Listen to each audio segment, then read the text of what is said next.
Thank you for that kind introduction, son. But at the heart, I'm still back to that student when I used to be, at your seats. I remember actually. Here we have our. Here we go. We have my advisor here. I did my master's, Dr. Knopf here. He's running for after 48 years, 46 years with the Purdue. I'm right there. You see. So today, I'm going to be back to that student, and I want to share with you some of my experiences from when I was in your shoes to maybe fast forward to 30 years of things I have learned in this industry. And as Son mentioned, I oversaw all of Intel's manufacturing, supply chain, all the operations, construction, strategies, investment. So it was truly a great privilege and responsibility. But I always remember going back to my roots, back into Purdue. So my passion after 30 years of a bit of vacation I had from Purdue, now I'm back, is to give back and really support all of you for questions you may have. So we're going to make this, folks, interactive, okay? I can spend a lot of time talking with you all about all the things I want to tell you, but I want to really spend a little bit of a time, give you a bit of a perspective of a bit of dynamics of what we're dealing with. We're truly in this tremendous opportunity time. And why is that? Hopefully you leave today being convinced as to such a great opportunity in front of us. And we're going to keep clicking down. But I'm going to leave hopefully a good chunk of time because I want you to ask me questions, okay? Any questions that you like, you should feel free to ask me, okay? So that's the deal? Yes? Yes. All right. Let me by show of hand get a feel for how many of you are undergrads here? Okay, great. How many grad students? Okay. And the rest, I guess, by default is faculties. There you go.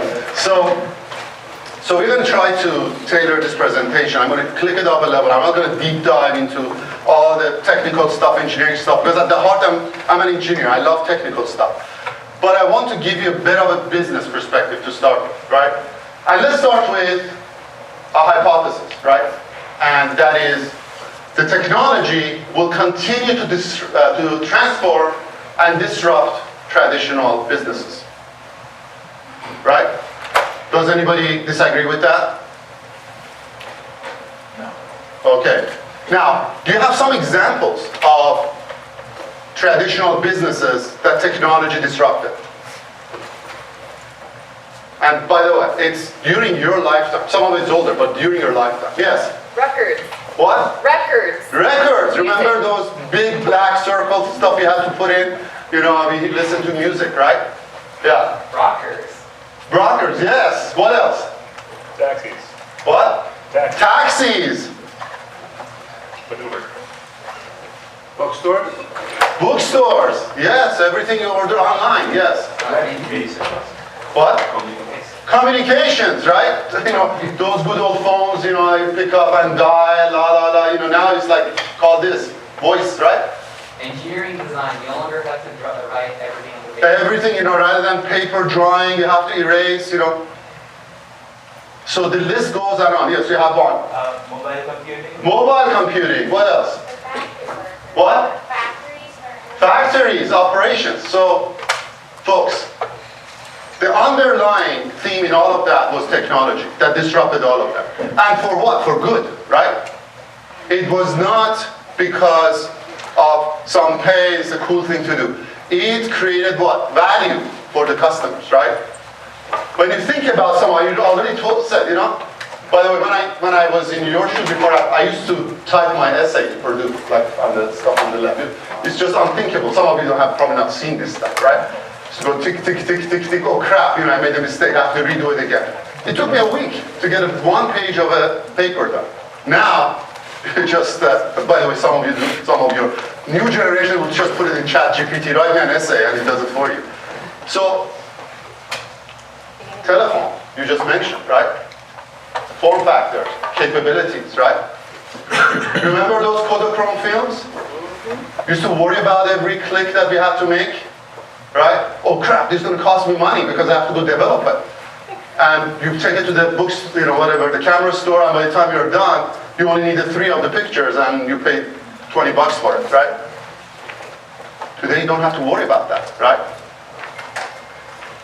You mentioned taxis, Uber, right? At your fingertip, right? Remember the video stores? We had to go Blockbuster, right? And now you just stream it over. And the list goes on and on. Mainframes, right? Actually, as I was coming, we were transforming from mainframe to now it's cloud computing, right?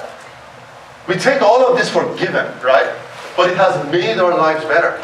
I remember I used to do research. I had to go to these index cards, and you have to go to go 3 floors up, go look for the book. Oh shit, the book is not there. Oh, you have to look all the eyes. Oh, the book was misplaced here. Just think about the efficiencies that you're gaining. I can be talking right now, and you can real-time check up on me, right? That's what technology has done, right? So, the point of all of this, and I'm sure you have a lot of examples, right? The point of all of this is this trend is unstoppable, right? It's not about one company or another company, or it's not about one person or the other. It's a technology trend is going to continue. And where do you think innovations, the real innovations, the fundamental innovations, they start from? You all know about internet. Where do you think that started? The internet that's powering the world, right? All the AI, everything you hear. It started in academia. It started right here, in the universities, right? So the society needs for innovation is not because it's just a cool thing to do, because it's always a continuous improvement. Now, I want to give you a little bit of a business context in that, right? Many of those companies, you saw the Kodachrome film, the Kodak.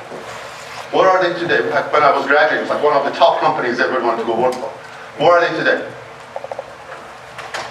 Blockbuster. We were used to go to rent videos. Where are they today? Many of the taxi businesses, where are they today, right? And in fact, some of the business leaders, and many of you may have heard of Andy Grove. He used to be one of the, leaders, one of the giants for the semiconductor industry, right? And he had a famous book, which was Only the Paranoid Survives. And it was not an emotional thing. It was in the business context, which is, as the world is transforming, right, into these new innovations, right? And his thesis, based on some of the other research and case studies, was businesses reach an inflection point. And what is that inflection point? And that inflection point is all about, you have to adapt your business to the new operating models, right? And if you don't, and those are the business realities, dictated by innovation, dictated by new ways of doing things, new technologies, right? You either do it, and you continue to create value, but if you don't, you get what you deserve. You're out. So, that's the reality, and that's the thesis. And you see that time after time after time, right? Do you remember, and some of you may have, maybe remember before you, used to all use Blackberries. Nokia was the king of the world when it came to cell phones, right? 40% of the market share was Nokia. Everybody wanted cell phone, Nokia. Blackberry, everybody was using it, right? 40%, 20% together, they were like 70% of the market. Where are they today? And those cycle for that disruption, you don't adapt to the new business reality, right? It's very short. It's 3 years, 4 years, right? And what happened? Why did they get disrupted? Instead of dialing, picking up the phone on your cell phone, what happened? A new technology came about, new innovation. That was called smartphones, right? By Apple, right? Which you're all using today, right? It was a new form factor. It was a new interaction. In fact, you look at the case studies, oftentimes these innovations comes right in front of you, right? But you deny it. You say, no, that's not going to happen. And I tell you, many, many companies, they either don't believe in it or they're not paranoid enough, right? There's a case study of even Netflix for, more than 1,000 times smaller of their valuation. They offered the company to be sold to one of those companies that I showed earlier. And they said, that CEO of that company said, no, this will never work. So, this is the reality of the world we are living in. And in fact, we are truly in one of those inflection points. And one of the things that I want to sort of, having been in the industry and sort of looking back, right? We are at the verge of that next industrial revolution. And it's called AI. It's as big as steam power, railroads, internet, the invention of the PCs and the chips, communication, all the things that we take for granted today, right? You think about the power of those capabilities that came to the world and changed the way we do things, right? We're taking it for granted, like electricity, right? AI is that type of a disruption. Now, I don't have to prove that to you, you're living it. We're living it right now. In fact, we're in the early innings of just some of the early adoption of AIs. And that opportunity hasn't even scratched the surface. In fact, those pictures I showed, there will be many companies that didn't adapt AI, and they're going to get wiped out, right? It's that important, right? So what I'd like to do is to give you maybe a little bit of a context as to how does this AI come about? What does the ecosystem really look like? So the application of this is one of the common theme of a disruptive technology, like one of those industrial revolution. It's not just tailored to just one particular industry, right? It impacts everything. So what we're talking about here, it can have all these disruptive effects into every element of major industries, whether they're all the way from financials to healthcare to manufacturing to auto, and you can read the list, right? Why? Is it just because it's cool? Why do these technologies get adapted? Because at the end, for the customers, it creates value, right?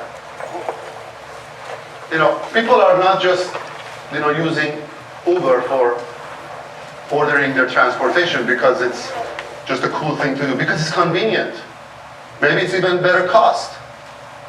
Maybe it's also more accurate. Maybe it's better predictable, right? You're solving customers' problems, right? And if technology solves the customer's problem, that's what's get adopted, right? So let's now look at this whole, and it's a bit of a busy chart, right? But it's important to sort of see that this whole compute and AI infrastructure is not one company, right? There are many, many players in this ecosystem and the value chain, right? So at the bottom of the value chain, right, it starts with design, right?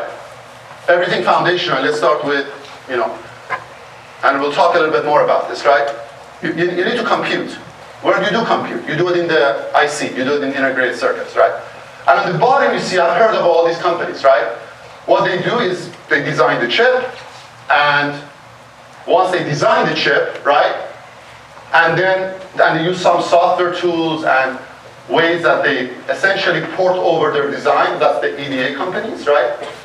And then the next level is you've got to make the chip, right? And that's where you have the fabrication layer, right? And those are the names that you have all heard about, TSMCs and Intels and Samsungs, and some are in the leading edge, some people are in the lagging edge, but you got to make the chips, right? And then you also have a big ecosystem around people that actually make the equipment. These chip makers cannot produce those chips without the innovations, the technologies for the equipment companies, right? I can have the most beautiful design and I have the most greatest process flow, but if I cannot fabricate it at the kind of critical dimensions we're talking about, it was a very nice, recreational paper study, right? So, who are some of these companies? You see the names there, right? Applied Materials, ASML, right? And then, once you fabricate these, they go into OSAT. These are where you do assembly and testing of these, and then you also have advanced packaging, which basically bring the different chiplets together to make them sort of become a systems level type of a solution. And then of course you also have all of the material supply and chemicals, etc. So now you got to make them. That's the layer that I just have on sort of the next level up. But then now you got to say, okay, now you build the chips. How are you going to use it? Data is the king, right? Then you have the cloud. Then now you have, by the way, another amazing disruption was cloud, right? That happened about 15 years ago or so. This is where virtualization started to bring, being agnostic to the hardware, now everything goes into the cloud, right? And when clouds came about, and the big data was being used, then all the data centers and all these came about, which is you sort of see you're going up the stack, right? Then it became more important of how the data actually gets consumed, right? Are you using it for learning, like AI, or are you using it for inferencing, which is you're actually, using the learning in order to actually do computation, right? And then you have the different segments of the market. You have enterprise, you have clients, then you have, use cases for the industry, but at the end of the day, you see there's a lot of players into this, right? This whole value chain has to work together, right? But at the heart of every one of these companies is what? It's technology innovation. You got to keep innovating, right? So what are we innovating for? Why do we really care about this innovation, right? Is it just, again, it's just because cool?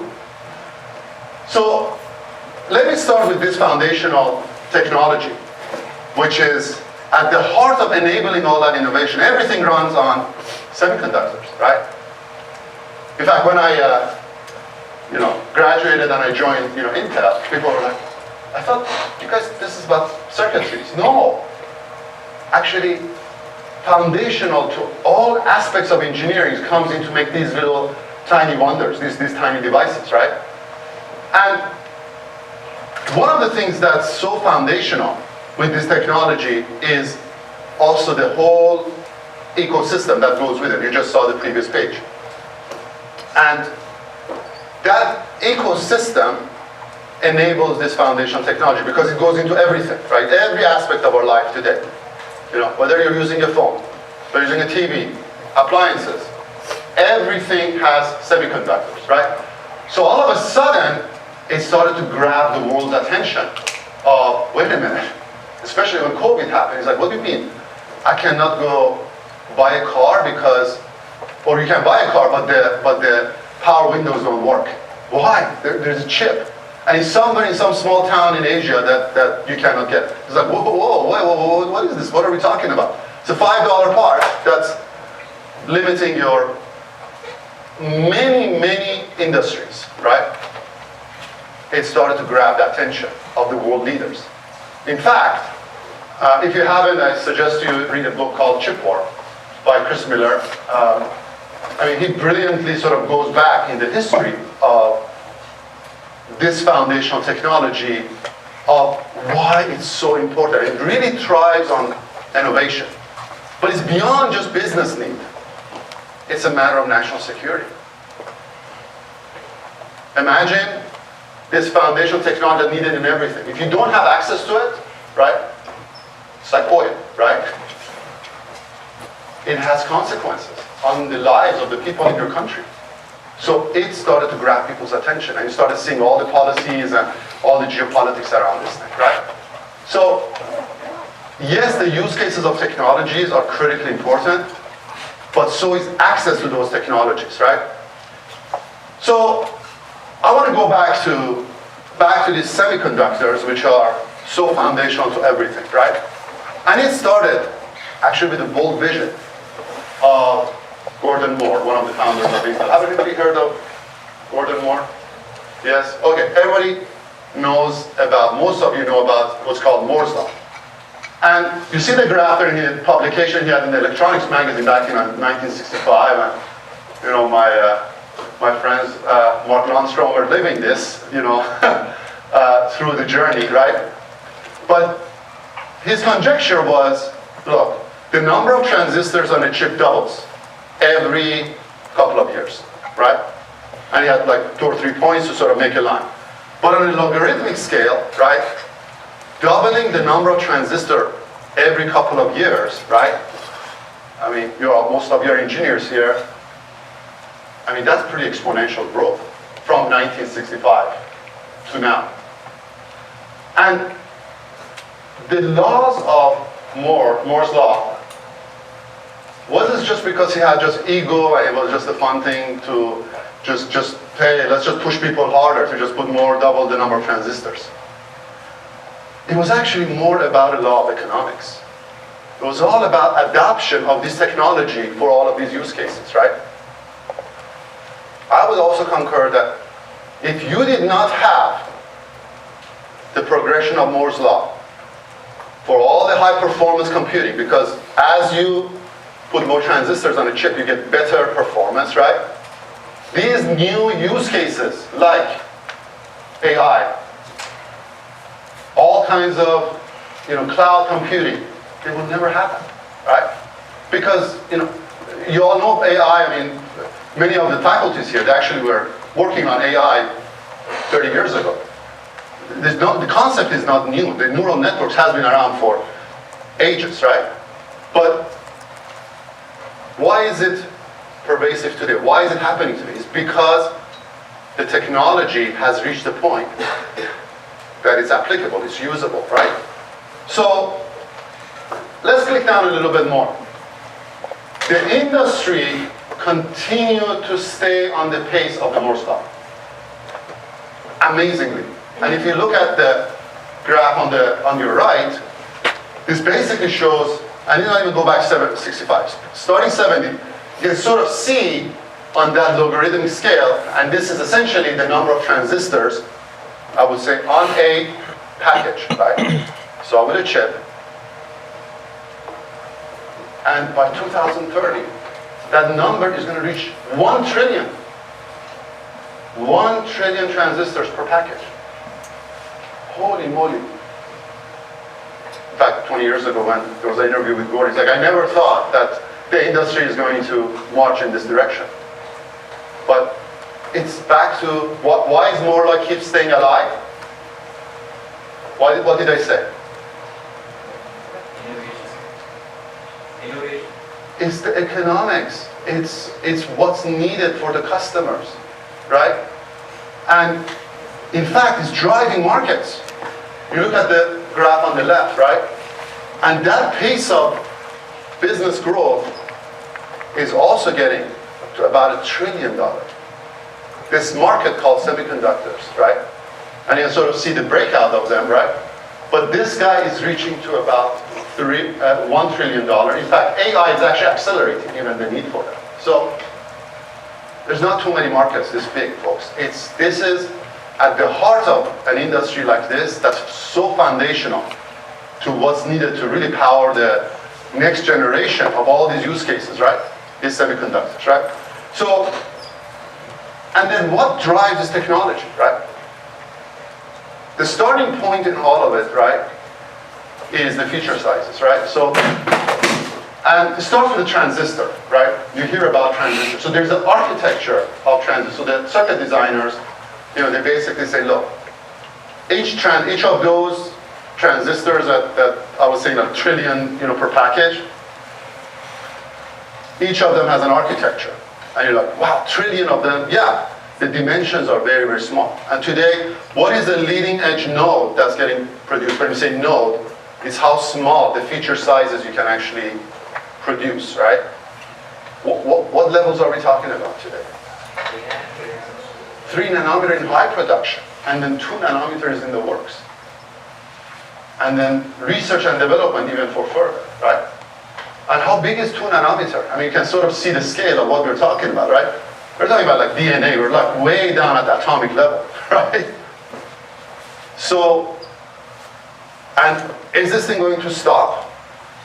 Who thinks it's going to stop? Oh, he thinks it's going to stop. Well, considering it's coming from an good old Intel guy, I will tell you it's alive and well. It will continue. Why? Because, back to the basics of the world continues to need the economic benefit of this. And it's not just dollar value, right? There's an element, and we always measure, why do we go through these transitions? And today we call them gate-all-around. It used to be FinFET, right? And I'm not going to get too technical, I promise you. But why do we go through these progressions of changing the architecture? Mark cannot answer that. But why do we go through these progressions? Of course, economic value is one thing. I mean, it's not just about dollars, right? What is it? Why do people care about it? We talked about AI applications. Huh? It gives them more value. Value, how do you measure value? Speed, performance. Performance. What else? More computational power. What? More computational Power. Performance, power, what else? Reliability as measured by you are putting more chips per unit area, right? We call that areal density. You go through these transformations of these architectures because it gives you value in PPA. Performance, power, areal density. And that equation keeps being the yardstick of pushing the technology, right? And thousands of engineers, PhDs, everybody's working on improving these metrics, right? Why? Because customers care. And the one who delivers that PPA, guess what? Wins. Because customers want that, right? It's not ego, it's not, hey, I'm the leader, right? It's about creating value. Why? Because you can monetize that. If you can process those AI workloads faster, that gives competitive advantage to your customer, right? And how do you do this? Is through innovation, it's through technology, right? And I will concur that each of you, I don't care what engineering discipline you're in, you have a role to play here, right? So, now let's talk about at the macro level, right? What are some of the headwinds, right? Because you're sort of sitting in your chair, it's like, well, thank you, Keyvan. What does this have to do with me? I'm a student here. I'm not going to go change the world. But I think it's important, very important for you to sort of get an appreciation of what are some of the headwinds at the macro level, right? So at the first and foremost, right, the world is going to customization. The good old days, remember those early graphs of, hey, you're doing things a certain way? Things are changing, right? Customization means that not one chip is going to fit everybody's needs, right? The good old days, I make my chip and then everybody uses it. People want to design their chips for their own specific use cases, right? For an AI application, you have certain designs. It might have a lot more GPUs and CPUs. For an automotive application, it doesn't need all that big workhorse. It might need a more of legacy type of chips. For a healthcare application, for something that's sensors, right? So the ecosystem, the customers are moving to more of their own customized chip. We call that foundry, we call that fabless, right?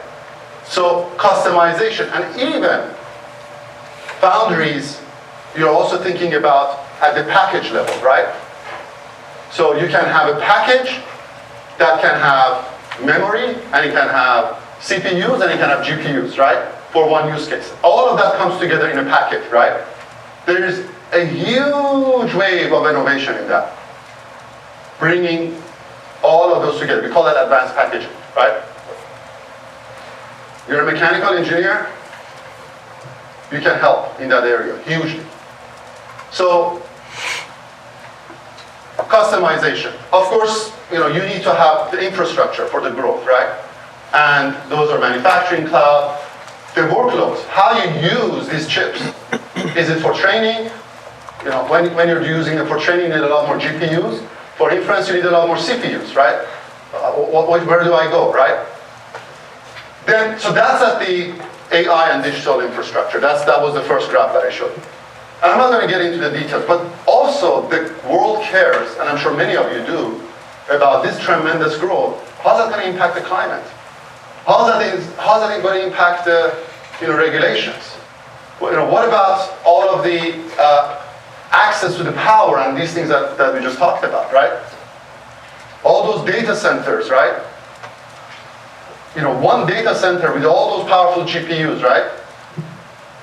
How much power do you think it uses? Like cities. Like cities. Like 1 gigawatt. A nuclear plant makes 1 gigawatt. So when you hear this tremendous growth in the AI and data center needs, it's not about the chips. It's also you got to have the infrastructure, right?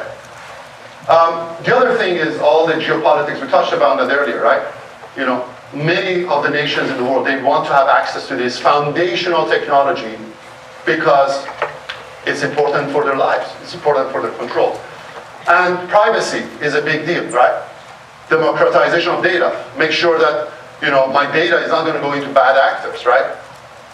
And then last but not least is, how you make this stuff. Who's going to do all this work, right? Population is aging, right? So for the leaders in the industry, for the government leader, we care about this stuff, folks, because this is important, and some of it you deeply care about as well. We cannot turn a blind eye into all of these issues because these things can slow down the pace of innovations, right? But you got to solve them. And the way you solve them is start with the value prop. And the value prop is there. And the conjecture for you all, right? Sort of sitting back and looking at everything, working around us, right? The growth is huge. I mean, I was just looking at a Bain study just a couple months ago. Just for AI itself, the total available market is going to grow by almost $1 trillion in the next 2 to 3 years. And this is everything that supports it, right? The whole value chain that I just talked about. This is huge. There's not too many industries that they do this. The kind of compounded value growth. You look at the data center capacity, right? And the kind of infrastructure and the cost of that infrastructure that's needed, right? And of course, there's going to be just overall demand increases in the leading edge, right? Somebody said that if the Moore's law is dead, well, guess what? The demand is there. Now, the job is for the engineers and the innovators to keep pushing the technology, right? And the one who keeps doing what? The PPA wins, right? Now, also those tiny little wonders, they're made very big, in very big infrastructure. So, why am I showing this? Because to build this huge of an infrastructure, you think you need civil engineers for this? Yes, you do. You think you need chemical engineers? You need facilities engineers? Yes, you do, right? I say this because I have hundreds and thousands of people working for me, right? So this requires a village to enable, right? Now, I want to click down a little bit more and talk about the real constraints in front of us, right? This is what we worry about, right? At the tip of the spear in here, in this industry, nothing is more important than leadership in technology. And how do you measure that? How do I measure the leadership in technology? Patents, publication. No. PPA, right? If you walk away from here and you don't remember that, I didn't do my job. So you have to know that this industry, the high performance computing, thrives on PPA, right? That's the thing. And which then you have to make sure it is also cost effective, right? To build these tiny wonders, right? That picture that I showed you, a bunch of crane. How much do you think a leading edge factory, you said the 2 nanometer, right? How much do you think that costs? I don't care, it's a Samsung, Intel, or a TSMC factory. How much does it cost to build? Yes? 10 billion. 10 billion. Anybody else has any other thoughts? 25? Hundreds of billions. Well, hundreds of billions, yeah. That's maybe for your business when you grow up. But yeah, it's about 20, 25 billion. No small amount of cash, right? So you deploy these technologies, right? And guess what? When you're deploying $25 billion of capital, and you're going to start it 5 years ahead of time because the technology is not even ready. You don't even know how you're going to make the architecture to work, right? You have that conviction. You show the laws of physics that says, yes, it can work. But you don't have anything device that works, right? So you're writing these big checks, these big cash, and whether, doesn't matter, right? Because that's how long it takes you to put these factories together, right? So with that comes a level of responsibility. And those problems can be solved through engineering, right? Through hardcore structure problem solving. You don't just roll the dice, hey, my gut feel tells me it's going to work. No. You have to do good hardcore engineering analysis to make damn sure that based on the fundamentals of laws of physics, right, it's going to work. And it's not just circuit design. It's how the utility is going to come together. How's the capacity of those utilities? How's the defects going to be in these utilities? How's the capacity? How's the variability of your operation? You can build these chips, but if the equipments are going up and down, guess what? That 25 billion that I just told you is going to be 50 billion. Because variability and predictability of this type of a machine hugely matters, right? And some of you, what the hell would IE is doing this? Well, guess what? All of your efficiency improvement, all the optimization, all the capital investment. Because once you put that 25 billion out, guess what? You're going to get that 25 back in your pocket, right? That's called ROIC, right?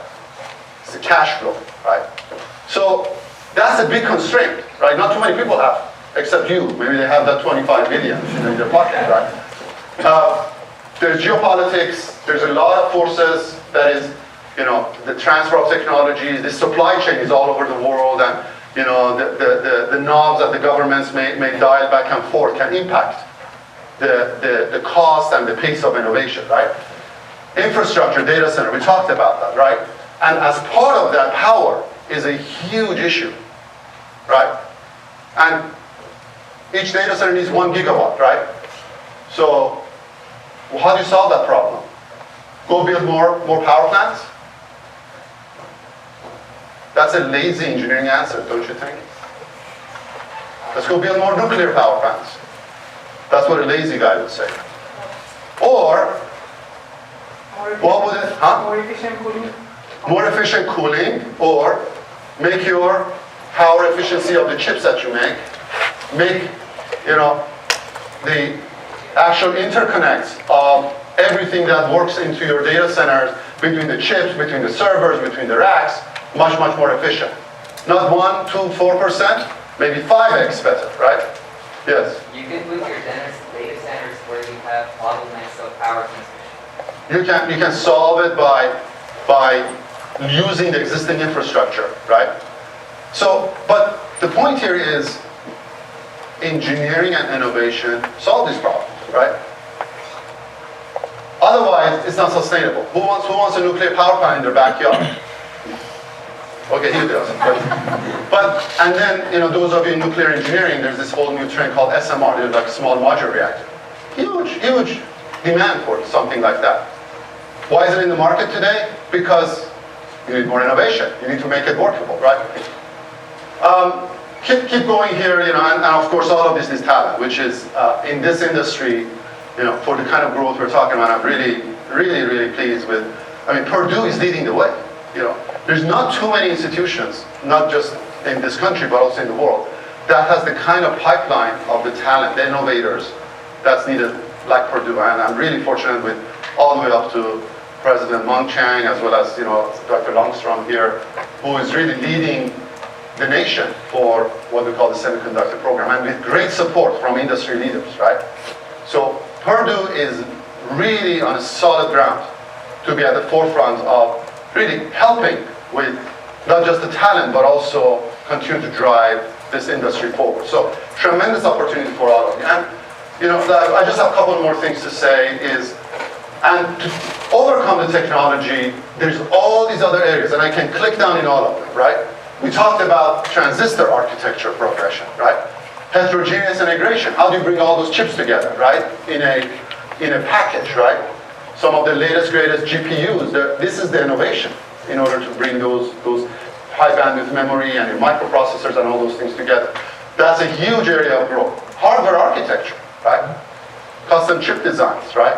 And the software goes along with it. Advanced equipment, right? Those dimensions of 2 nanometer, right? How do you make those? Has anybody heard of ASML?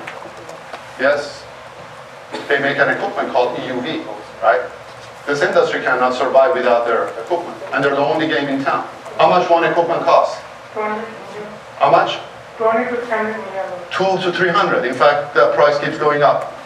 So, why? Because there's more innovation into it to drive the industry, and there's economics associated with that, right? And the list goes on. You need robotics, you need software, you need, sensors, IoT, and I would also even have the conjecture to say that even in our world of, let's say, even manufacturing this stuff, there's a huge disruption waiting to happen. Let's just look at even manufacturing for the last 30 years. What has been the biggest disruption? Optimization. Incremental improvement. Not huge. Not optimization, but Automation. Okay. But I'm talking about like an internet. I'm talking about like cloud computing. I'm talking about, like wireless communication from telephones. These disruptions. None. The best thing people did was to move some of the labor elsewhere to save costs. This is a tremendous opportunity to really drive the kind of disruption using this new tool given to us called AI. Because there's value creation from that. I won't tell you, I have a lot of ideas of how, but I can absolutely be 100% sure you'll have a better answer than me. So, I want to close by a couple of things. Number one, I want to say in this industry, there's a role for all of you, right? Most of you at least here, right? Every engineering discipline, right? All the way around, and I'm not going to read every one of them, but if you're an electrical engineer, you're a computer engineering, you're industrial engineering, and so on and so forth, right? This is truly a teamwork. If one of these areas is not functioning well, the whole thing doesn't run. So your talent is important, right? And guess what? This is so foundational. You want to go into agriculture, you want to go to healthcare, guess what? They all use semiconductors. So you can be in any part of this value chain, but there is a role for all of you to play, right? An important role to play, right? And it starts with engineering and innovation.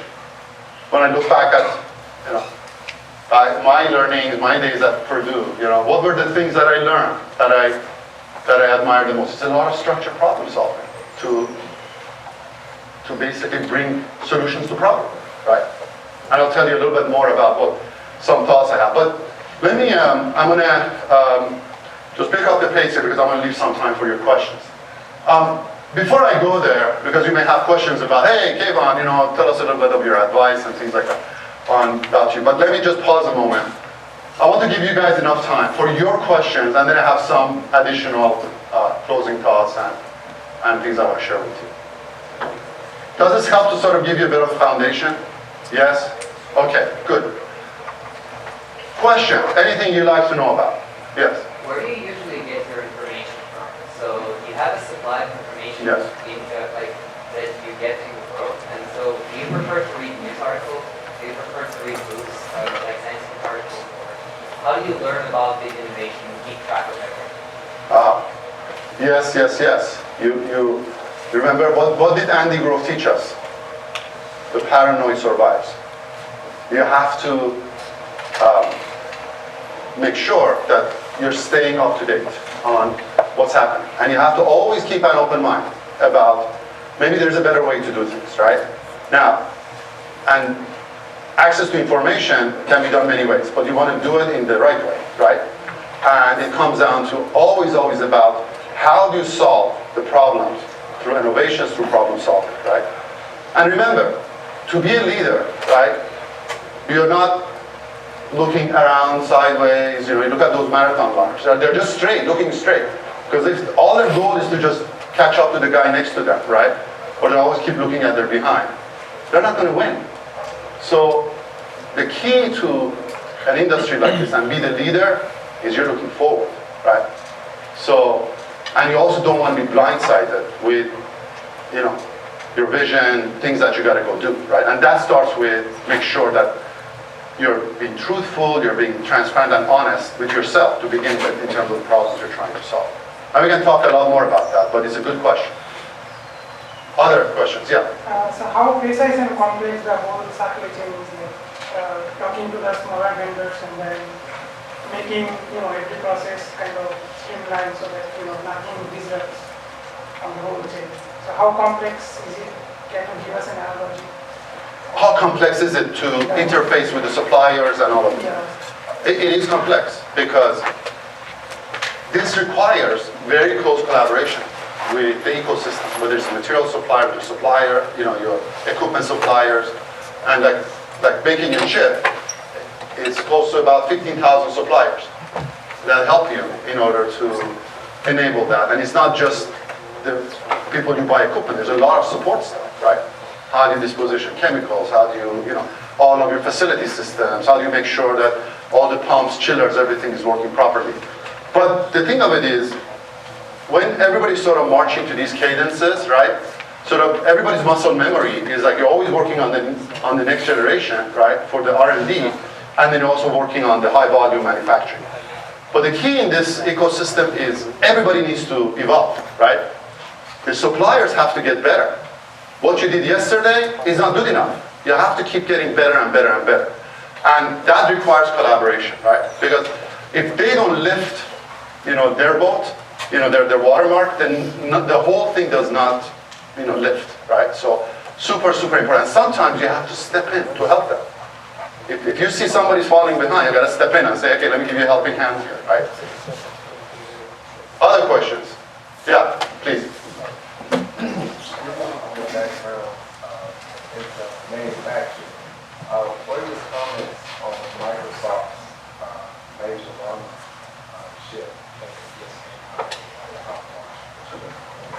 So I couldn't hear you. So what are your comments on Microsoft's major ownership? Major ownership. Oh, their new generation tech.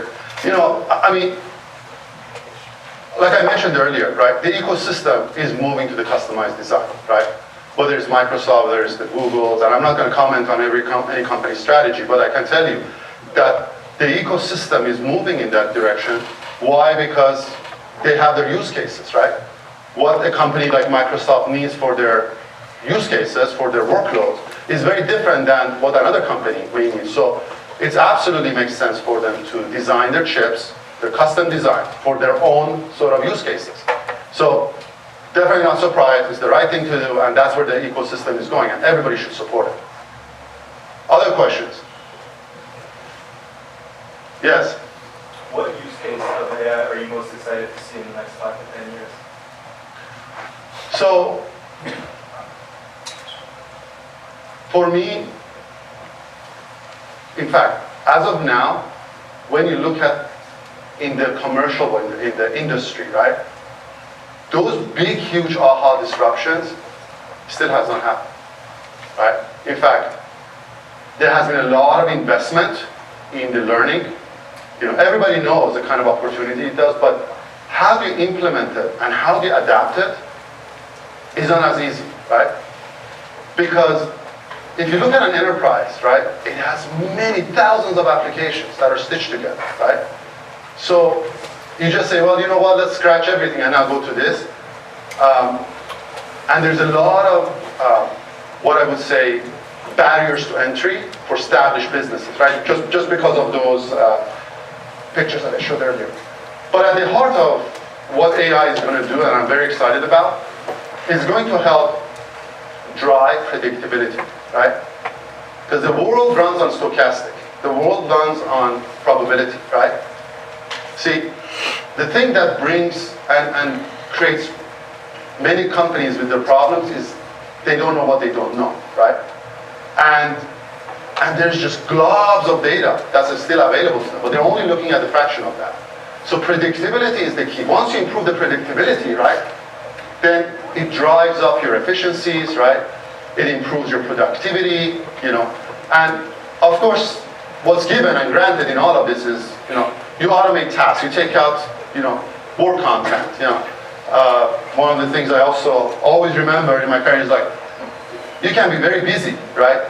But the question is, are you spending your time to be good busy or bad busy, right? You know. So, and you can spend 24 hours a day doing something. The key is being good busy. So one of the things AI will do is to hopefully take out a lot of the bad busy out of people's day-to-day so they can actually work on productive stuff. It's not to replace people, but it's help them to do more good busy work. Make sense? Other questions? Yeah. Since you talked about like the growing use of AI, particularly in everything, do you think we should prepare ahead and work more to teach the public how to properly use AI better, as already we've seen like essays being entirely written by ChatGPT on the connections with AI chatbots and fake photos and other particular stuff like that that have already rise with AI and like GPU. It's a great question. In fact, it was one of the topics that I had as, if you notice, one of the line items there was around social aspects of AI. You know, how do you know, first of all, what the answer it gives you is correct? Like you use the ChatGPT as an example. Is it ethical? You know, is it? And in fact, if I want to use it for my operations, right? How do I trust that it is actually giving the right answer? That's a big topic, and in fact, it's an area that, just like every other thing, technology is going to solve, right? You need to have those guardrails. You need to have those safeguards. And how do you decide what's good, what's bad? How do you make sure the data doesn't get into bad actors' hands versus, you know, the good uses? How do you make sure this stuff does not harm people, right? Super, super important. Just because a cool tool doesn't mean people just deploy it. And that's one of the barriers to entry I was talking about earlier, right? For responsible businesses, right? They're very careful. They don't want to do something, even though it might save them cost, that is going to cause either harm for the customers or the end user, or do something that's not socially responsible. It's a great question. But we are learning by your questions, so keep having them coming. Other questions? All right, so I'm going to have a couple more items to cover here, and then I'm going to sort of have some closing remarks. So, you didn't ask this, but you might wonder, hey, how the hell Keyvan, as an IE, did this and that, you know? So one thing I want to share with you and leave with you, you know, nobody has the answer, but what has helped me, right, in terms of my career, and there's no checkbox that you can go into the workforce and say, hey, just go do all these 5 things and you're going to be, I don't know, the executive of a big company, right? At the first and foremost, and somebody asked this, you know, when I joined Intel, I remember one of my managers, she said, Keyvan, and actually everybody else, you must read this book called 7 Habits of Highly Effective People by Stephen Covey. And after next week, we're all going to have a conversation and talk about that book and what did we learn from that.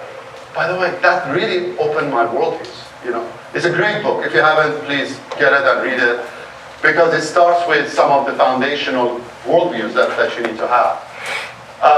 But at the first and foremost of every foundation to everything you do, and somebody asked this earlier, is the integrity, right?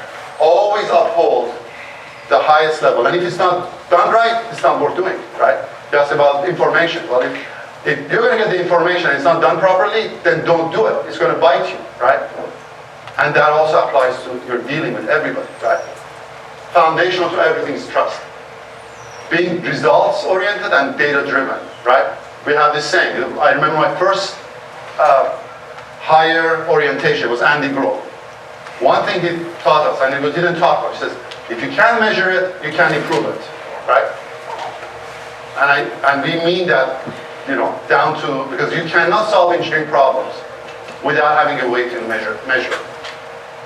Learning, feedback, I hate it. Sometimes they say, hey, well, you need to improve this or that. I hated that. But it's the right thing. It's a gift, right? If you fail, if you didn't do something right, always look back and learn from that. And you can read the rest, right? The famous quotation, right? Many of you love basketball. Talent wins games, teamwork wins championship. Who said that? Yeah, Michael Jordan, right? So to win in this industry, you have to team. You have to work together as a team. The whole ecosystem. I don't mean this within your group, right? Resiliency, right? Things are not going to go your way, right? By the way, this quotation is from UCLA basketball coach, right? You make the best of the cards given to you, right? Things are not going to be always perfect, right? Take accountability. Take ownership of the problems, right? It's always easy to say, if the other guy does what they're supposed to do, then you know what, my life is going to be better. The world this is not the world you're going to be living in. Things are not going to go your way. Focus on the things you can control. And of course, whether you're working in a team, you're leading a team, right, it always comes down to people. And I got to where I got not because I'm the smartest guy in the room. I was actually, whether in Purdue or even in my jobs, right? I was normally not the smartest guy. But you got to work with the teams, you got to build the trust, you got to build those relationships. And lastly is the possibility thinking. And for the interest of time, I'm not going to go through that. But possibility thinking is about, not about what problem you're solving, is about what is needed and what does it take to get there, right? This is what's needed, what does it take to get there? If your mind is always in that space versus, well, let me tell you 15 reasons why you can't get there, you're not going to solve the problem, right? And there are many books that are written about, the great companies operate like this. If you would have asked Henry Ford, right? Henry Ford actually said this, if you would have asked the people, it's like, what is it you need, customer or the market, right? What would have they said? Give us faster horses, right? Sometimes the market doesn't even know what's possible, right? In fact, you see, I didn't show any marketing stuff. I didn't show demand. I didn't show any of this stuff. Why? Because nobody knows this stuff, right? You create the future, right? And this is the books I was talking about, a little bit about possibility thinking. We can share this stuff with you guys. And we finished the Q&A, but if I were to leave you with one last thing, some of the closing thoughts, right? Why I'm here is because there is tremendous opportunity. There's clearly a huge disruption, and you are right in the front of that. You have a role to play in that, right? The whole ecosystem is foundational on engineering, and each of your disciplines can play a role into that. And with that, you can build a career. If I did it and I'm not the smartest guy, you can do it, right? And last but not least is hard work pays off. But it's the good busy work that pays off, not bad busy. So with that, I want to thank you all and really appreciate all of you.